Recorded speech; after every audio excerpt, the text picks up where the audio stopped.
بسم اللہ الرحمن الرحیم۔ السلام علیکم معزز طلباء کرام، آپ سب کیسے ہیں؟ آج ہم تفسیر بیضاوی کے سبق نمبر 302 کو پڑھیں گے۔ آج کے ہمارے سبق کا عنوان ہے ملائکہ کا بیان۔ آج کے ہمارے سبق کی جو عبارت ہے وہ والملائکۃ جمع ملکن سے شروع ہوتی ہے۔ آج کے سبق میں ہم ملائکہ کے حوالے سے اولاً تو لغوی گفتگو کریں گے، پھر اس کے اندر جو تانیث ہے اس پر بھی کلام ہوگا، اور پھر ملائکہ ہیں کون، اس حوالے سے مختلف مذاہب ہم سمجھنے کی کوشش کریں گے۔ نصارہ کا کیا کہنا ہے، جمہور اہل سنت کا کیا کہنا ہے، اسی طرح جو فلاسفہ ہیں وہ ملائکہ کے حوالے سے کیا بیان کرتے ہیں، ان کی تقسیم کرتے ہیں۔ تو بلا تاخیر ہم سب سے پہلے آج کے سبق کی عبارت پڑھ کے اس کا ترجمہ کرتے ہیں، پھر ضرورت پڑنے پر اس کی وضاحت کریں گے۔ مصنف علیہ رحمہ لکھتے ہیں والملائکۃ جمع ملک علی الاصل کالشمائل جمع شمال، اور فرمایا کہ جو ملائکہ ہیں یہ اصل میں ملکن کی جمع ہیں، اور یہ جیسا کہ شمائل یہ شمائلن کی جمع ہے، اور والتاء لتأنیث الجمع، اور یہاں پر جو تا استعمال ہوتی ہے ملائکہ میں یہ تانیث جمعیت کے لیے ہے۔ وہو مقلوب، اور یہ جو ملکن ہے یہ مقلوب ہے ملکن سے، جو کہ ماخوذ ہے من الالوکۃ، الوکۃن سے، اور اس کا معنی ہوتا ہے وہی الرسالۃ، اس کا معنی رسالت اور پیغمبری کا ہے۔ لأنہم وسائط بین اللہ تعالی و بین الناس، چونکہ ملائکہ بھی اللہ اور بندوں کے درمیان یہ ایک واسطہ ہیں، تو فہم رسول اللہ او کالرسل الیہم، تو یہ گویا کہ اللہ کے رسول ہیں، یا تو یہ اللہ کے رسول ہیں یا پھر اللہ کے رسولوں کی طرح ہیں بندوں کے معاملے میں۔ تو فرمایا کہ فذهب اکثر المسلمین، تو اکثر جو مسلمان ہیں وہ اس طرف گئے ہیں کہ الی انہا اجسام لطیفۃ قادرۃ علی التشکل باشکال مختلفۃ، اکثر اس طرف گئے ہیں کہ یہ اصل میں جو ملائکہ ہیں یہ لطیف اجسام ہیں، اور لطیف اجسام سے مراد کیا ہے کہ یہ ایسے جسم ہیں جو مختلف شکلیں اور مختلف روپ بدلنے پر قادر ہیں، اور دلیل یہ ہے کہ اللہ تعالیٰ کے پیغمبر ان کو اسی طرح دیکھتے رہے، سمجھتے رہے۔ بِأَنَّ الرُّسُلَ كَانُوا يَرَوْنَهُمْ كَذَلِكَ۔ اچھا، وَقَالَتْ طَائِفَةٌ مِّنَ النَّصَارَى هِيَ النُّفُوسُ الْفَاضِلَةُ الْبَشَرِيَّةُ الْمُفَارِقَةُ لِلْأَبْدَانِ، اور نصرانیوں کی ایک جماعت یہ کہتی ہے کہ ملائکہ انسانی روحوں کا نام ہے جو کامل ہیں اور جسم سے الگ ہیں، اور وزعم الحکماء انہم جواہر مجردۃ مخالفۃ للنصوص الناطقۃ فی الحقیقۃ،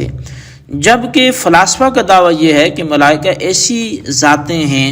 جو مجرد عن المادہ ہیں، مادے سے خالی ہیں، اور ارواح کے بھی منافی ہیں، اور پھر وہ کہتے ہیں کہ منقسمۃ الی قسمین، یہ ملائکہ دو طرح کے ہیں۔ قسم شأنہم الاستغراق فی معرفۃ الحق، ایک قسم تو وہ ہے کہ جن کی شان یہ ہے کہ جو حق کی معرفت جل جلالہ کی معرفت میں ہی رہتے ہیں، یعنی ہمیشہ اسی کی ذات میں مستغرق رہتے ہیں۔ وتنزہ عن الاشتغال بغیرہ، اور اللہ کے سوا کے ساتھ مشغول ہونے سے یہ بچتے رہتے ہیں۔ اور کما وصفہم فی محکم تنزیلہ فقال تعالی یسبحون اللیل والنہار لا یفترون، جیسا کہ اللہ تبارک و تعالی نے خود ان کا یہ وصف بیان فرمایا کہ وہ حق تعالیٰ کی شب و روز پاکی بیان کرتے ہیں، وہ کوئی سستی نہیں کرتے۔ اور فرمایا وَهُمُ الْعِلِّيُّونَ وَالْمَلَائِكَةُ الْمُقَرَّبُونَ، یہ ملائکہ کی قسم وہ ہے جو علیون اور ملائکہ مقربون کہلاتے ہیں۔ اور فرمایا کہ وَقِسْمٌ يُدَبِّرُ الْأَمْرَ مِنَ السَّمَاءِ إِلَى الْأَرْضِ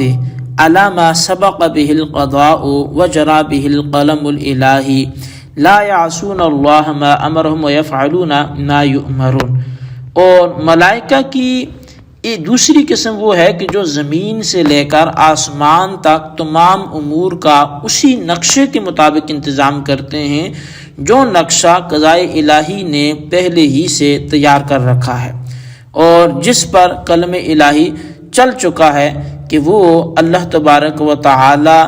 جب ان کو کسی چیز کا حکم دیتا ہے تو وہ اس کی خلاف ورزی نہیں کرتے، بلکہ وہی کرتے ہیں کہ جو انہیں حکم دیا جاتا ہے۔ وَهُمُ الْمُدَبِّرَاتُ أَمْرًا فَمِنْهُمْ سَمَاوِيَّةٌ وَمِنْهُمْ أَرْضِيَّةٌ عَلَى تَفْصِيلِ أَصَبْتُهُ فِي كِتَابِ الطَّوَالِعِ۔ اور اب ان میں سے کچھ ملائکہ میں سے سماوی ہیں اور کچھ ارضی ہیں، زمینی ہیں، اسی تفصیل کے مطابق جو میں نے اپنی کتاب الطوالع میں درج کی ہے۔ جی طلبہ کرام، یہ تھی ہمارے آج کے سبق کی عبارت اور اس کا ترجمہ۔ اب آئیے اس کی ہم وضاحت کی طرف بڑھتے ہیں اور اس کو سمجھنے کی کوشش کرتے ہیں کہ در حقیقت مصنف علیہ رحمہ میں کیا سمجھانا چاہتے ہیں۔ تو سب سے پہلے بات یہ کہ